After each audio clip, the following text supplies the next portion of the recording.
Welcome to Walking the Talk, the leadership podcast that takes you out of the boardroom and into the Bannau Brycheiniog. I'm Lloyd Griffiths, and in each episode I'll be walking and talking with inspiring leaders, exploring their journeys, the lessons they've learned, and what the future holds for leadership. Created by Call of the Wild, this isn't just another leadership chat, it's leadership in motion. And today, I'm joined by someone whose work has had a real and lasting impact on Wales's economic landscape. Someone who's spent years amplifying the voice of small businesses, championing enterprise, and shaping policy from both inside and outside government. Ben Cottam has spent the last 9.5 years as head of Wales at the Federation of Small Businesses, where he's been a tireless advocate for the backbone of our economy, the small business community. And before that, he led ACCA Cymru and earlier in his career served as political advisor and press officer to the Right Honourable Ron Davies MP. Ben is a familiar and trusted voice in Welsh public life, someone who's passionate about place, people, and the power of business to create change. And now he's about to take on a new chapter as Regional Director for Wales and the South West at the Canal River Trust, bringing that same energy to heritage, regeneration, and the well-being of communities across our waterways. So we're walking and talking about career transitions, public service, advocacy, and what it means to lead with purpose in every step of the journey. Ben, you're very welcome. I'm looking forward to this walk very much.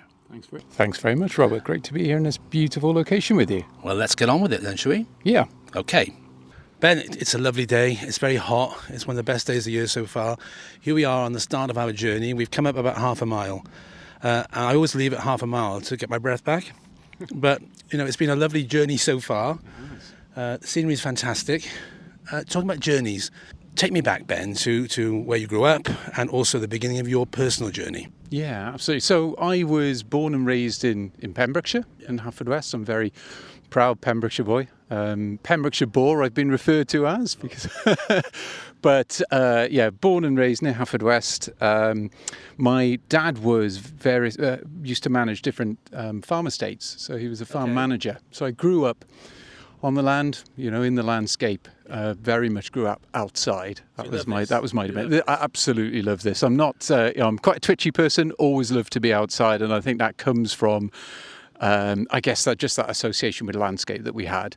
So at one point, my dad managed the Picton Castle estate near Haverfordwest, a beautiful landscape to be raised in. So very idyllic. I'm one of 4 kids, right. So we're all as noisy as I am. So it was a noisy place to be. Very, very loving family, loving setting, and an ideal place to be for someone finding their way in the world. Yeah.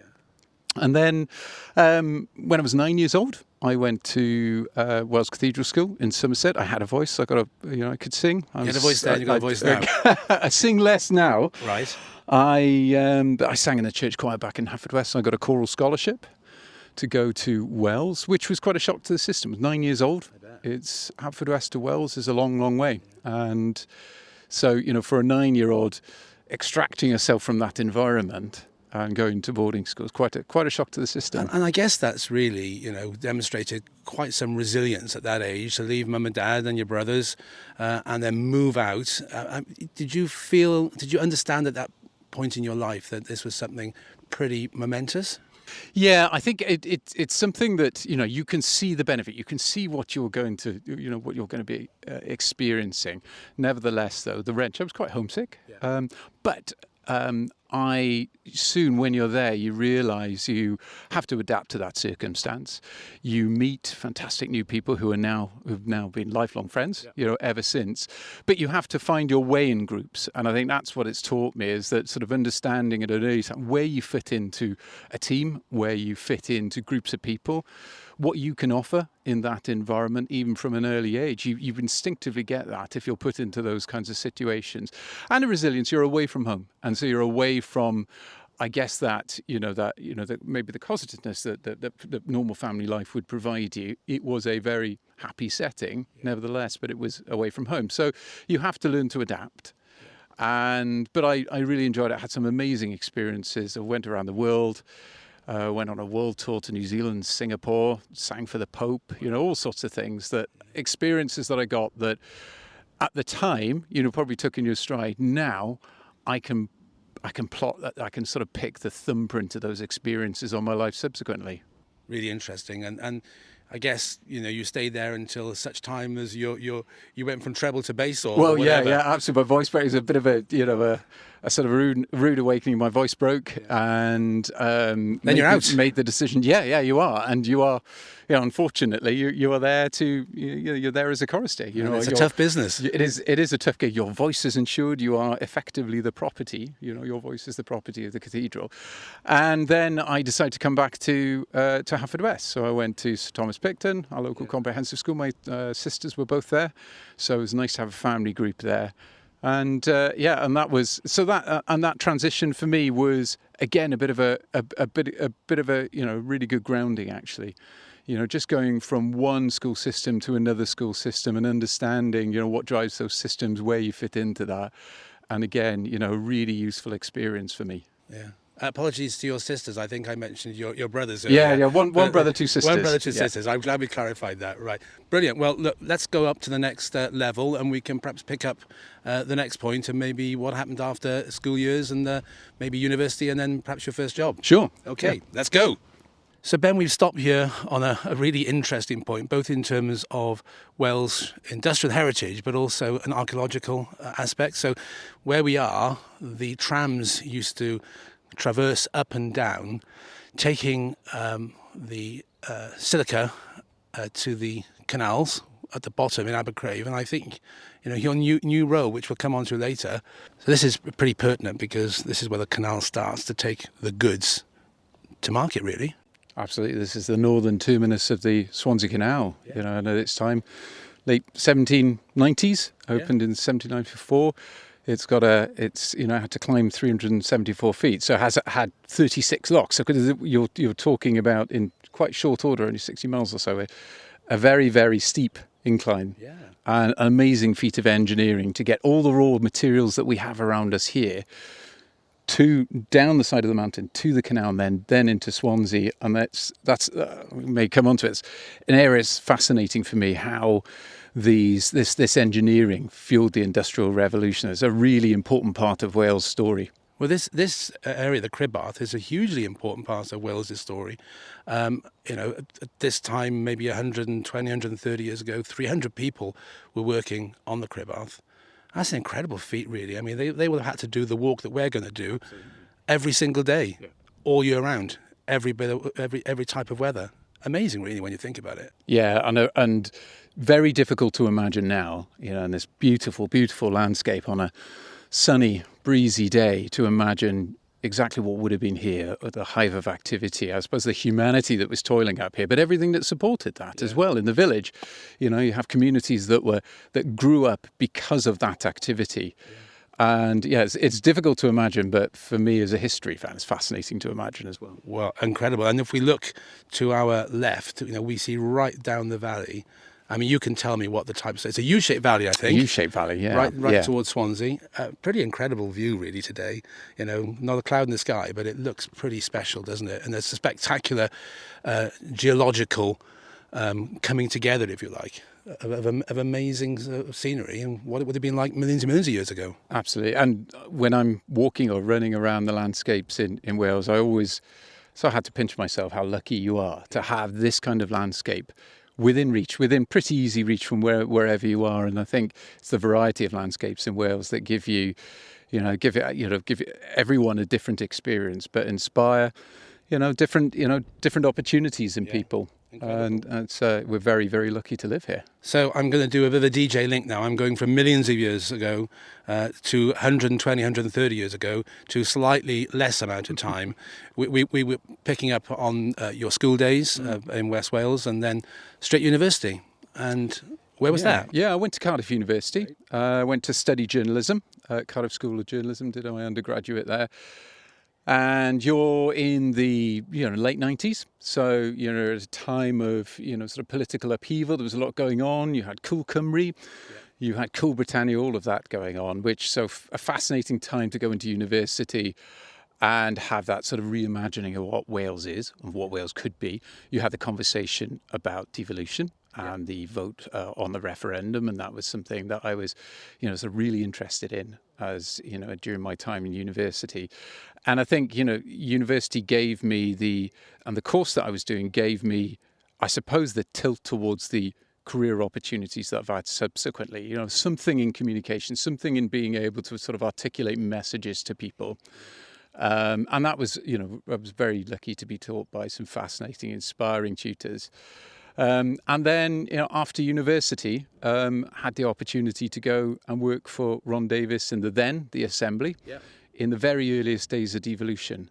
So at a time when I think we were all trying to sort of figure out what this institution meant for Wales, but it was new.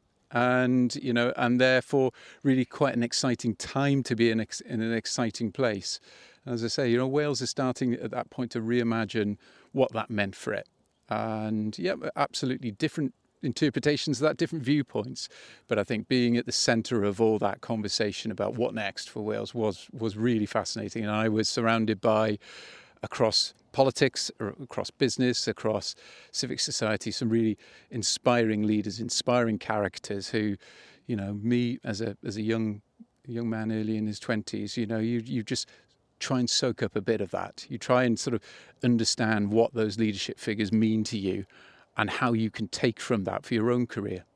And the journalism side of your degree obviously put you in good stead to be able to ask those searching questions, which I know you for, really, and asking questions of power to see how their mind ticks and also the impact of their decisions and what they implement in terms of policy upon the business community, for example, in Wales. Yeah, I think it gave me a skill set. It gives you a skill set of analysis. I talk a lot, but I try not to talk too much. It's knowing when to listen, when to make the point, and convincing people. The jobs that we do in representing different, whether it be different groups of business or whether you're in a charitable organisation representing many different interests. It's understanding what the message you need to convey is and how you need to convince people to come to your view and create a compelling and inevitable case for them. And so my journalism training in those early days in the Assembly gave me that. I was able to sort of soak up, well, how are arguments made?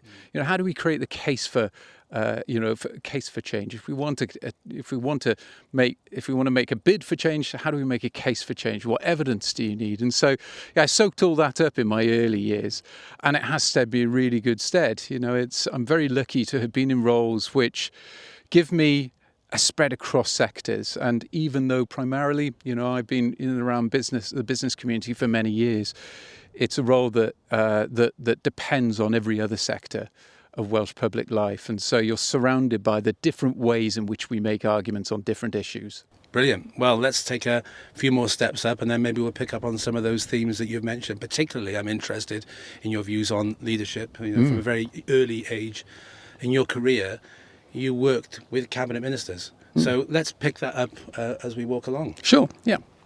So Ben, we're going to be competing with a few sheep on the mountainside here, but let me take you back to that early stage in your career when you're working for Secretary of State for Wales, Ron Davies. Former Secretary of State at that point. Former Secretary of State for Wales. I've counted that you probably worked under 8 prime ministers. How many first ministers? About 3 or 4 first ministers, maybe more. Countless secretaries of state for Wales. Yep. Countless economic secretaries for the economy in Wales. I mean, you were mentioning about leadership and leadership styles earlier on, and really being quite lucky at that early age to be working with somebody at the very highest level of UK politics in terms of the UK cabinet. How did that impact the way in which you look at politics going forward? And what has marked, you think, some of the politicians you've worked with, the theme that's gone right through in terms of how they respond to what you've had to say in terms of business advisory work and also standing up for business? Yeah, I think it's interesting. In those early days, as I said, I was a sponge. I was taking in all the experience that was around me, and you had in those early days of the Assembly, you had Ron, you had Rhodri Morgan, you had Cynog Davies had Plaid, you had Mike German, Ian Wyn Jones. You had lots of big figures in Welsh politics, and each in their own way, influencers, decision makers, leaders.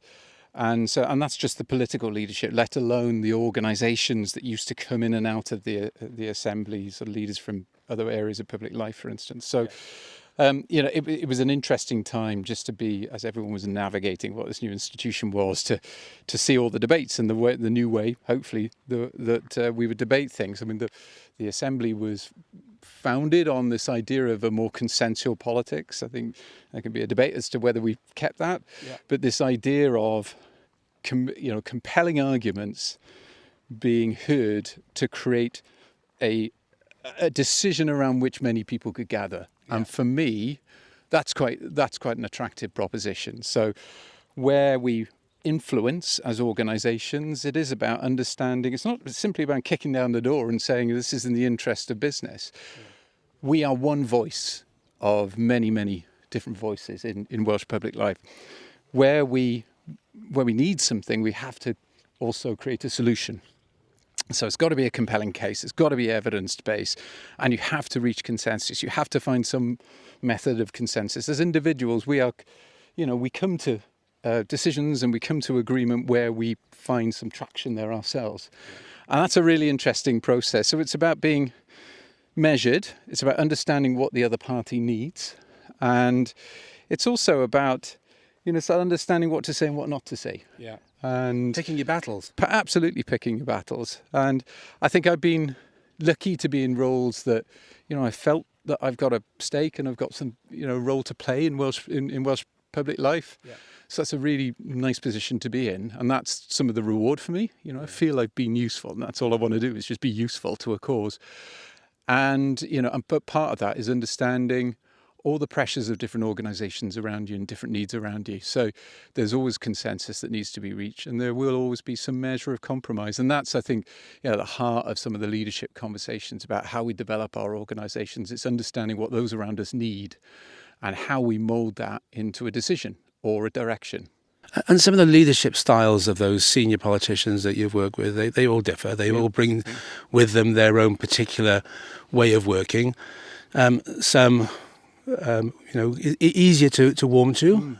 Others, it can be quite tough to get there. But always, at all times, staying strong to your true principles of advocating for what you believe in, and how, by advocating those principles and enunciating those principles, we can make a better outlook and outcome for the economy for Wales. I mean, that's been at the very heart of what you've done, really, isn't it? Yeah, and adjusting your own style to those characteristics isn't betraying your cause.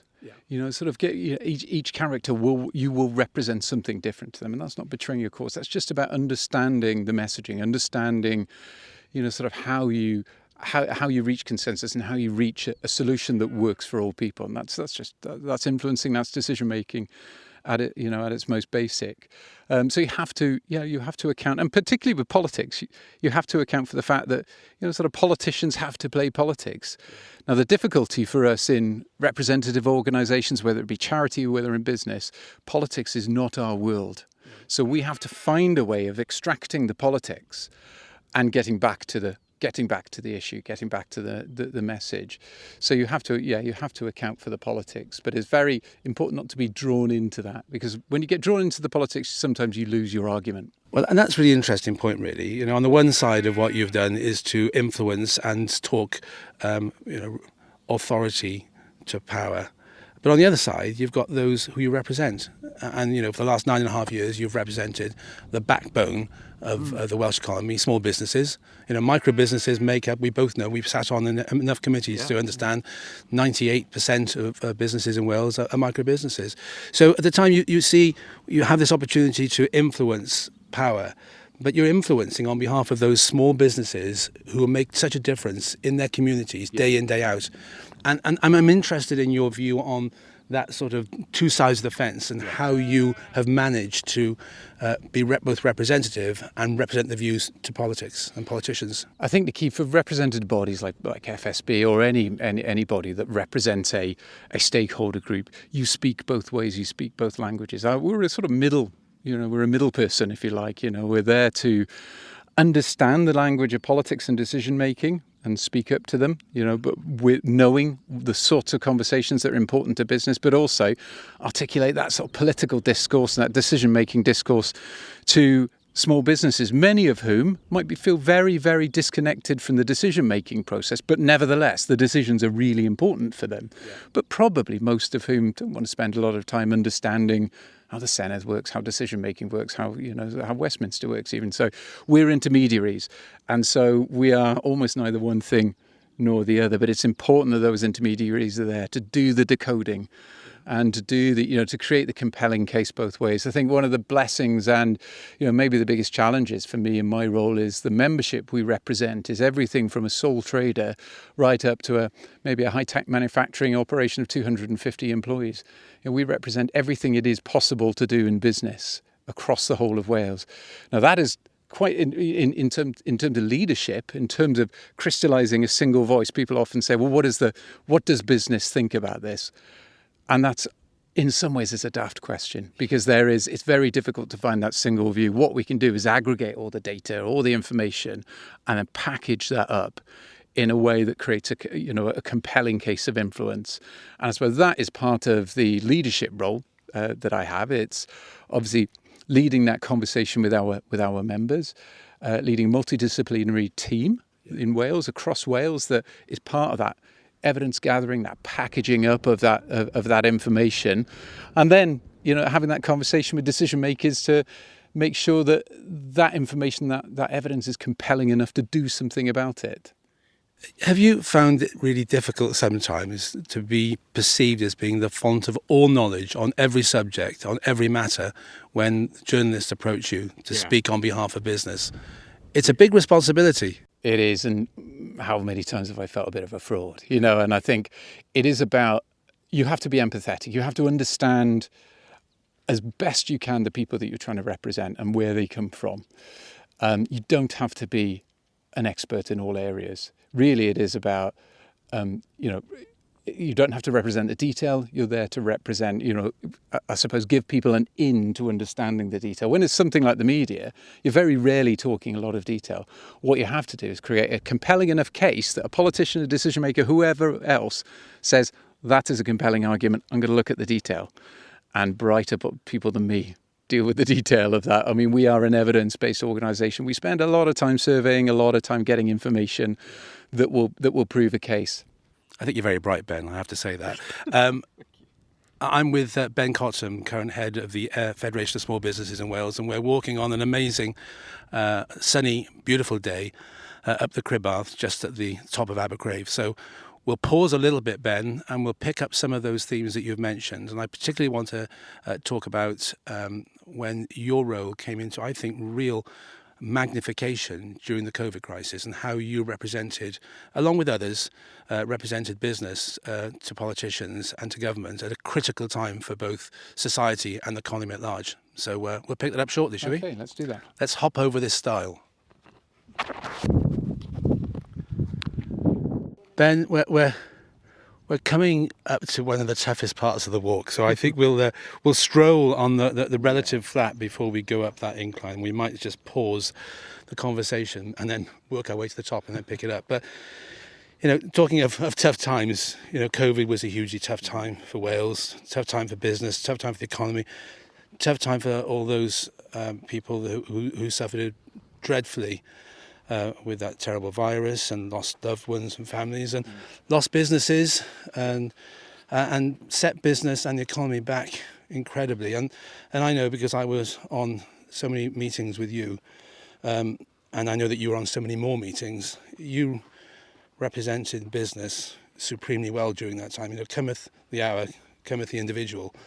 How did you find that, and how do you find that life has changed in terms of economic ambition for Wales post-COVID?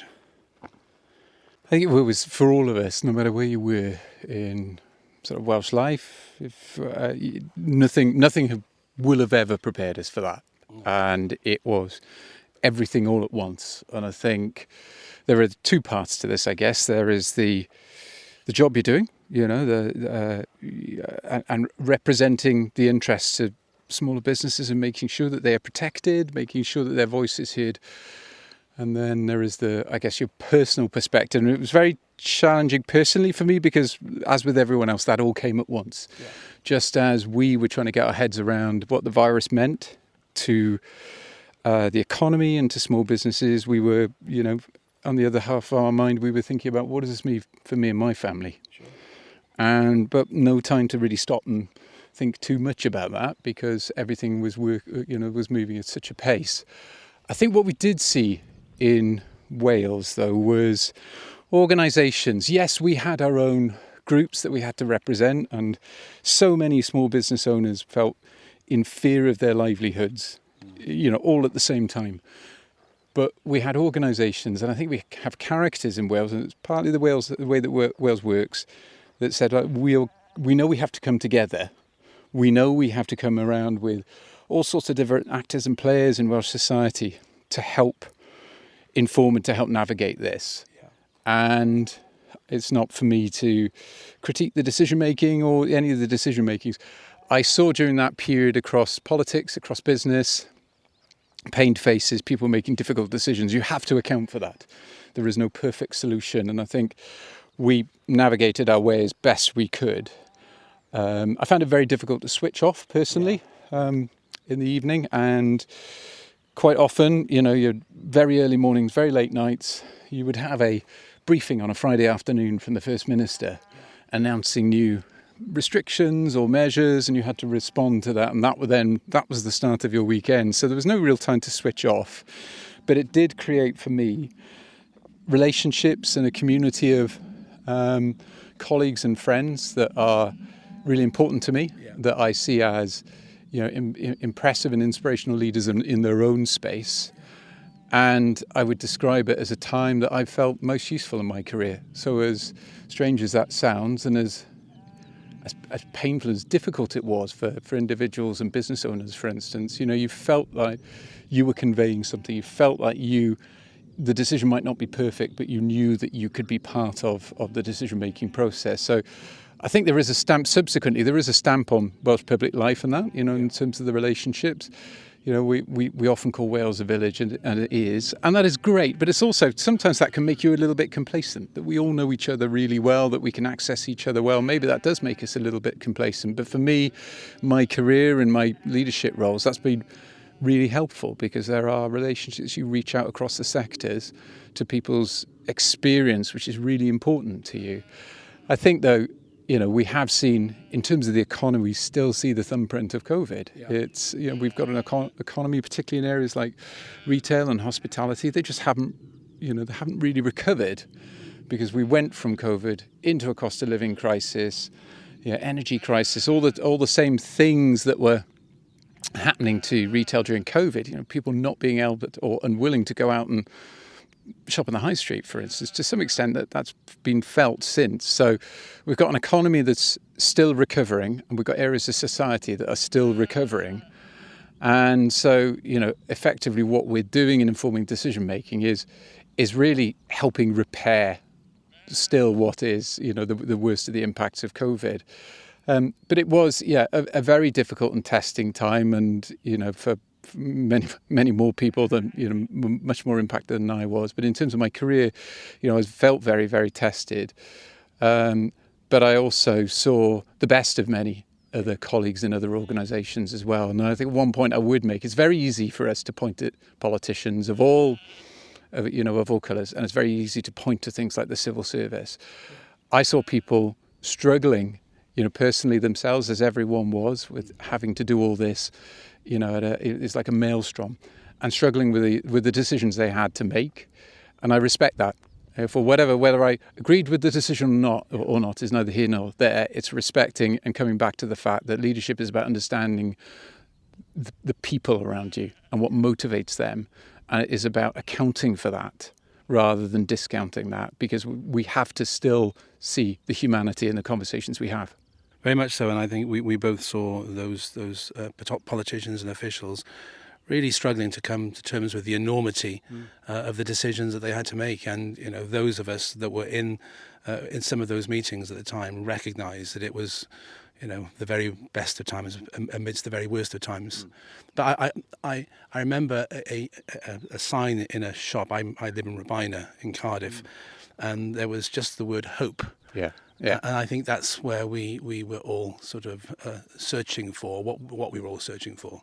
Yeah. And in terms of hope for the economy going forward, you're a positive person. You have hope for things that are going to get better. Yeah, because I'm lucky in my role to see the talent we've got in business. Whether it be small businesses, whether it be larger businesses, whether it be within our education system. And I know you spoke to Sharon, someone for whom I've got a huge amount of regard. We have people in Wales and across the whole of the UK, but people in Wales, that is my experience, who live and breathe the desire to make Wales successful. So there is no, we can be quite despondent in business about the state of the economy. It is our job to represent when things are tough, because we have to influence decisions that change that. But there is so much talent within Welsh business. When you talk to entrepreneurs and you talk to them about their, what inspired them to start, and it's a huge risk. It's a huge risk to start a business. What inspired them to start and what keeps them going. My job is to capture the best of that while talking to politicians and decision makers about how you make it easier for them to carry on. How you make it easy for those businesses to carry on doing what they do so well. So I am optimistic. I know we have been and we still continue to be in difficult times, but we have a lot going for us in Wales. And so, it's more talented people than I will understand why we don't shout more about it. But, I'm very lucky in the roles that I've had to see individuals and sections of society that are absolutely passionate about what they do. And I think that's what's so motivating about my role, is being close to that. Incredible. It's an incredible role. It's an incredible privilege that we both have had, and you for the last 9.5 years with the Federation of Small Businesses, to actually be at the very heart of some amazing things that are taking place in our nation. And you're right, we don't shout about it enough. Is it part of the Wales psyche? I think to some extent it is, and I think that's also quite endearing. I think we don't need to beat ourselves up about it. I think we are quietly confident in what we are. We do need to sort of help articulate that to the rest of the world.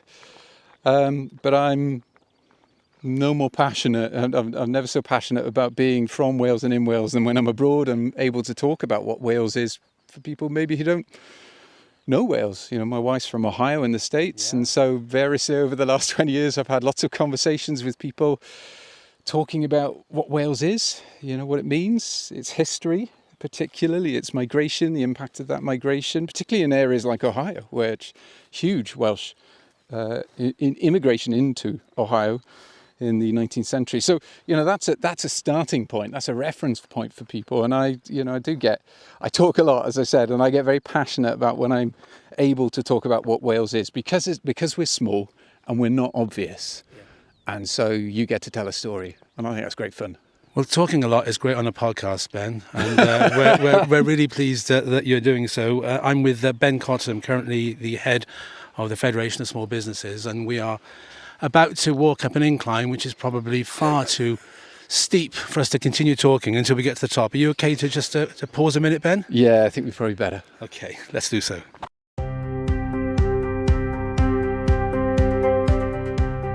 Hi, it's Beck here from Call of the Wild. While we take a short break from the conversation, I'd like to introduce you to our ILM Level 4 and Level 5 Leadership and Management qualifications.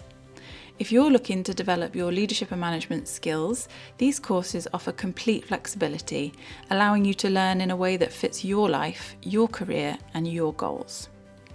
Whether you want to build confidence, lead change effectively, or step into a new role, this qualification provides practical tools that make a real difference.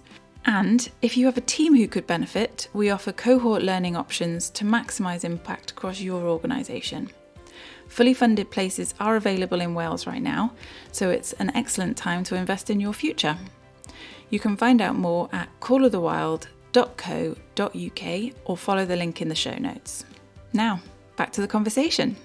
Well, Ben, we made it to the top of that very steep incline. Just imagine those workers 130, 140 years ago getting up there every day and back down again Probably a bit easier getting back down, I thought, maybe. It's absolutely But it's beautiful. been pretty phenomenal to walk thus far with you. And it strikes me as well that this is probably unusual for you, because you usually chat about the economy. Uh-huh. But I'm asking you questions about yourself today. Yeah. How comfortable do you feel about this type of different type of an interview? It's an interesting discipline. I think it's well worth us all doing, just to sort of reflect on the way we see the world. Because obviously, when you're talking to, whether it's decision makers or whatever, you are putting your own spin inevitably on things, and how you communicate as a leader is your own sort of thumbprint. But effectively, it is not my view on the world. That I'm there to. That's not my job. Is to put my own personal take on things. So, you feel a bit vulnerable. It does make you think, though, and I think that's been iterative. It's helpful, just to sort of provoke you to think about your experience, how you see the world, what you think you can offer. Yeah. And so, a really interesting experience, but not something that's sort of natural. Well, it's not my everyday. But I'm thoroughly enjoying it, and I think your conversation about hope for the economy of Wales as well is really pertinent. Geopolitically, it's difficult times at the minute. The economy is struggling and suffering, and yet there are pockets, as you intimated, that are doing incredibly well, extremely well. Some sectors are flying, compound semiconductors in Wales, the fintech, and I could, name, and so could you, reel so many more sectors. So there's a lot of hope for the future. And that hope is vested in young people. I know you're passionate about developing young people. As our previous podcastee was Sharon James Evans from Cardiff and Vale College. Yeah. That's the future, isn't it? That's the future of Wales. Yeah, definitely. And I think I suppose maybe it's the business community, maybe it's just people of my age. I think we are sometimes guilty of, I call it sort of metaphorically, shaking our fist at the next generation. And I think there are definitely skills mismatch. There are definitely skills challenges in the Welsh economy. Of course, we can't deny that. And attitudinally, younger people are always going to be different in the next generation down. I do get very wary, though, about how dismissive we can be. And we need to, as leaders, we need to be mindful. There are so many more avenues of communication now. So when we make a statement that goes on social media, for instance, then that is being received by those young people. And I'm a dad of a 17-year-old daughter who's trying to figure out what she does in the world. And it's been fascinating talking to her about the way in which she receives information. And even though for her, someone talking about business from FSB might feel pretty mundane. Nevertheless, that those messages get to them. So we need to be cautious about, not inadvertently sort of condemning that next generation to be always feeling that they are not good enough. For many years, I was involved in the Career Ready programme at Cardiff and Vale College. Yeah. And that was a programme for 16 to 19-year-olds. It was masterclasses, it was workshops, it was internships. And as part of that, did some mentoring of young people. And in every single case, it was inspiring for different ways and really useful for me, someone, sort of midway, maybe through their career, to understand how younger people see the world and what they need from careers. And I think it's well worth anyone to have that opportunity to get close, particularly to high schools, to FE colleges, to have involvement in education, because we can complain about skills gaps, but unless we're part of repairing that, then we're just noise, and not helpful noise at that. So, I've been very lucky to mentor young people who've really inspired me, who have, I found, no, maybe not terrifying, but I think, they are really going to be the leaders of tomorrow. And people who have come from, being very introverted. The first time you meet them in a group, they're reluctant to speak to each other, let alone to you.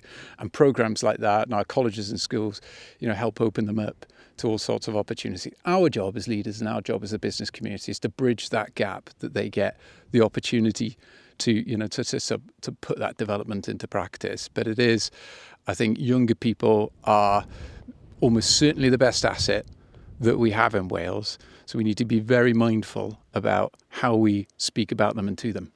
And when the next election takes place in Wales, you won't be in your current role, and we'll come on to your new role shortly. What would your message be to the next government for Wales on how to repair that skills gap, and what to do to energize the talent of those young individuals who are going to be the leaders of tomorrow?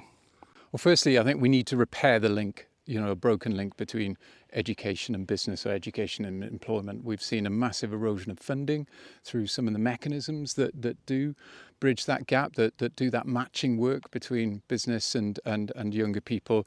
So I think funding will be a part of it, and having the wherewithal to, for businesses to find it easy routes to engaging with education. I'd say actually at all stages, even if you are a local business that is, sort of a governor of a primary school or something like that, you are bringing your experience as a business owner to that education environment. I think that's important. But we need the wherewithal, we need proper, funding for our careers advisory infrastructure. So that's a part of it. The other part of it is obviously, yes, economic strategy. Government has to articulate, the next government has to articulate a very clear strategy and a way forward for the economy.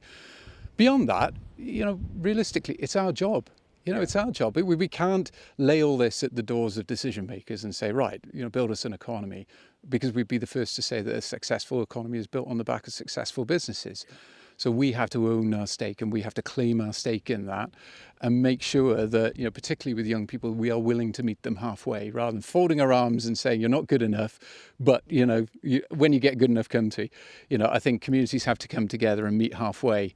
I definitely think that, there is a will to do that, but that will definitely be a big mission for the next government, because it's a probably 2030 era mission. It's not something that we do in a parliamentary term. It's a big job, isn't it? Yeah. It's a big job. Well, we'll push on now, Ben, to the summit, which we're nearly there, and then perhaps we'll pick up on some more of the themes that you've mentioned, and also look to the future as well. Yeah. Well, Ben, looking in front of us, there's a black sheep, and he's making his presence felt, I think, quite a lot. So I don't know whether listeners can hear that over. We're here. Well, they know we're here. We're around the summit of the Crib Bath, but I wanted just to touch on leadership and the importance of leadership to Wales, and the importance of good leadership within the business you currently represent. And it's hugely important, isn't it, that leaders maintain their knowledge and their training so that they can make a real impact to the businesses in which they operate within. Back in the days when I was at the Institute of Directors, we said, good leaders make for good business, good business makes for good economy. Yeah. And it's a virtual circle, isn't it? But you've got to keep and maintain that leadership ethos. Yeah, you do. Yeah. At all times, yeah? Yeah, and I think leadership is, it's a sort of, I suppose it's at the root of so many of the challenges, or maybe the lack of leadership and the need for improved leadership. So where we can, we know that in Wales we have an issue with productivity. And what comes out of all the work, and I've been involved in some work with Welsh Government, and some of the themes that come out of that is, a deficit in leadership and management training. So there's a question about how we teach leadership, how we develop leadership. But I think it's also important for us to sort of consider, I suppose maybe more emotionally, what are we as leaders? What do we bring? How do we lead? How do we create that compelling case for people to follow us? I think there is definitely a skill to that, and I was very lucky some years ago to undertake the 2020 leadership course at Cardiff Metropolitan University, and that was really iterative for me. I learned so much there. I mean, it was quite a lengthy, intensive course, but that was learning the theories of leadership, the way in which we deploy leadership in different sectors. There were leaders there from public, third, and private and voluntary sectors. Yeah. So it was good to have that learning, and also just sort of test my own thinking, improve my own skill set, test my own thinking. And we mentioned COVID, and one of the ways that when COVID hit, there is that crisis of how on earth do I lead in this situation? What can I do? Yeah. As a leader to help steer my way through this. And I actually went back to my notes from the 2020 leadership. Okay. And you look at the theories of change and the way in which you apply those theories of change. I literally plotted a journey as best I could. It's about understanding where you are, then creating the compelling case to go forward, and then marking what would achievement look like, and understanding how do I bring people along with me on that. And I've got my own team, but also our members, and also the sort of how do we convince politicians in that kind of circumstance. So for me, leadership is really tangible. We talk about leadership and sometimes we can be quite non-specific, but that was really tangible. And having the ability to understand that I needed to upskill myself was really important. And I think we need to talk more about the positive role of leadership, but also practically we need to be developing more support so that particularly those in small businesses can access leadership expertise, leadership training. Yeah, because we know it's at the the root of so many success stories of businesses, and so it is about upskilling ourselves, but also looking for the networks that where we can learn from others, and not just in business. I would say to anyone, sort of don't necessarily keep to your own tribe. I've learned more probably from those outside the business community than I have from those in, because I think it's understanding the way in which we deploy leadership. So it is really important. It's something that we talk a lot about, but not in enough detail to to inspire people to make the decision that they've got to upskill themselves. And you said you look back on that leadership course, and leadership training hugely important, of course, but it has to be the essence within you as well, doesn't it? Yeah. You've got to want to go on that journey yourself, and a lot of many leadership journeys, and certainly it was for me, is understanding, well, what are my deficits? What do I need to repair in myself? What do I need to? I think there's a danger for leaders to feel, because they have maybe a position of authority, for instance, they have a monopoly on what it is to lead that particular organisation. I'd be the first to say, absolutely not. I'm not going to monopoly on what it is to lead FSB's work in Wales, or to even take forward my new role. You have to be willing to learn from the environment around you, the leaders around you, but also everyone at all stages can teach you something that will make you lead in a different way. And I'm interested. You were, I don't know whether you're a self-critical type of person, but you immediately thought to look for your deficits. And is that part of the Welsh psyche, that we don't really look at what the positives are? First of all, we look at where we're lacking. Because there are some people who are brilliant leaders. They may have a few things that perhaps aren't quite right, and they can be refined and honed in on to make you better. But is it part of Wales that we don't celebrate the things that we're really good at? Maybe. I think for me it was just understanding that I needed to know what to repair to know how to get better. Yeah. I am. People talk a lot about imposter syndrome, and even myself, I'm perpetually sort of thinking, at someday someone will find me out. So sometimes, when I'm being introspective, I do sort of say, well, what do I need to sort in myself first, rather than, sort of what are my pluses. But I think more widely, maybe there is something about that in the Welsh psyche. We have to start with what are our anchor points. What do we know we're good at? What do we need to repair? I guess I came at it from the other direction. But no, it's interesting. I think it's sort of a voyage of self-discovery always, and trying to make oneself better at what you do. I mean, how would you describe your own particular leadership style? I would say that I try and adopt a relatively collaborative approach, so sort of relatively democratic leadership style, and those around me will probably tell me whether or not that's true. I think there is a challenge in that, because ultimately you're quite often in positions where you have to make that decision. You can't farm that out. You can't, you can only disperse that so much. But I think understanding that leadership decisions and approaches to leadership are the sum of the talent around you, not your talent. Yeah. And I'm lucky now. I've been lucky throughout my career, whether it be the staff in FSB, the professional teams in FSB, ACCA, all the organisations I've worked for, all the volunteers that have surrounded me. You're just surrounded by lots of talent, lots of perspective that does make you stop and think, okay, yeah, maybe that's the way that we need to go. But ultimately, you do need to make that decision. A leader you have to get to that point of making that decision. But I think it is, for me, leadership is, yes, it is personal, but it's collaborative. It is the sum of its parts. And I think that's how, where I see successful leadership in Wales, And there are people that I admire, there are people like Ruth Marks, who are formerly of the Wales Council for Voluntary Action, who I see as someone who really did reach out to different communities and bring them along. And I think that sort of collaborative approach to leadership, understanding it, is about convincing people of a compelling case. It is influencing, isn't it? So, I think, that collaborative approach is really important. That doesn't mean that you aren't ultimately making a decision or that decisions are necessarily made easier. They're just hopefully better informed. Good point. Ben, I want to ask you another question. We're coming towards the end, and we're just about to get to the top of the Cribbarth. But what are you most proud of in your career? I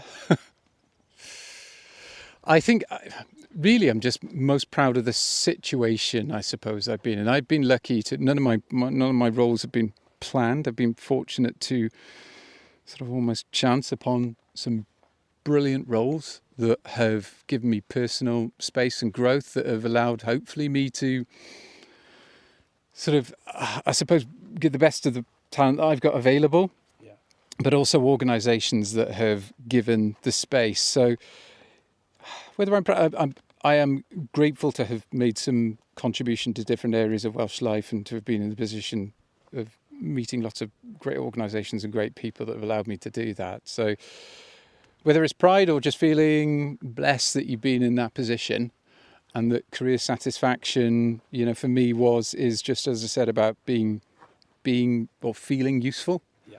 And I've been lucky to feel useful in my career so far, and hope I can feel useful in the future. So, and before we get to the summit, Ben, while we're in this wind-free zone, what makes you happy? What makes Ben Cottam happy? I think a combination of things. Being outside, being in and amongst the landscape is really important to me. History, archaeology, things like that ground me. I think, I do switch off, I think, quite well normally. I mentioned my daughter earlier. She's 17. So unfortunately, there's the three of us, my wife, my daughter and I, we're a neat unit. Yep. And we spend a lot of time together. So that's pretty sacred. Do a lot of camping. So, having things that root you back in what is the most important part of your life, whether that's your interest or your family, is really important. And I think as leaders, it can be very easy, can't it, to sort of say, right, well, we'll just run at 1,000 miles an hour and it's all about being, running hot. But it's not. I think for me, being a good leader is about grounding yourself in what's important as well as the things that inspire you of a working day. And so, I think not losing track of that is really important for the moments that you need to reflect and say what next. Yeah. That reflection, being grounded in what's important to you personally, is really important. Well, we'll talk about what's next when we reach the summit, Ben. So we'll pause for now and make that final leap to the top. Yeah. Ben, here we are on top of the Cribbarth, and I've been here maybe 5 or 6 times before. It's your first time, isn't it? It's my first time. I feel like everywhere else in Bannau Brycheiniog, but this is my first time here, and wow, won't be my last. It's amazing. What do you think of the view, the 360 from right at the very top here? Breathtaking gets a bit overused, doesn't it? But it does. It is. It's you appreciate just how, as I said earlier, how fortunate we are to live in a landscape like this, but also maybe how we underrate it as well. And just looking around you, different stages of history that are represented by what you can see. It's a sort of fascinating story. Lucky to have it on the doorstep. It's amazing, isn't it? And if you look over there, there's the peat bog that we walked past a little while ago. And apparently, Mark from Call of the Wild tells me that there were rabbit farms up here some years ago. Yeah. That's a bit of an unusual position for them, but I don't know whether it was for a long period of time, but interesting. Yeah, now it's only a few sheep. Now it's only a few sheep, and they're pretty scarce today, getting a bit of shade. It's a warm day out the wind, isn't it? It's a very warm day. So we touched earlier on your career. You mentioned your early days with Ron Davies, and right at the very heart of power from early on in your career.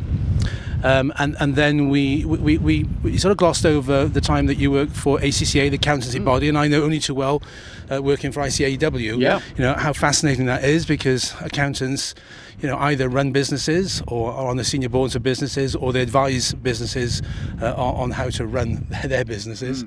And then moving on from that, your time at the FSB, 9.5 years. Will it be almost 10 by the time you leave?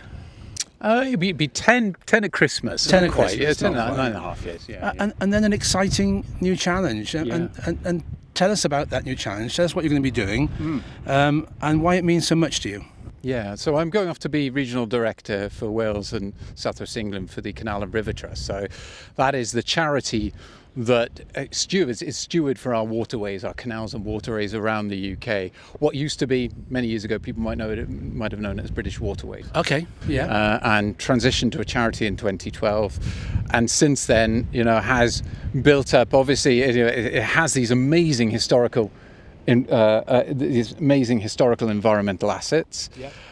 I think for me, it's fascinating from a leadership point of view. Also going into a world and organisation that maybe isn't as familiar as where I am, but has lots of very, very familiar tenets. Yeah. And the way in which you represent the purpose of that organisation, for instance, to different audiences.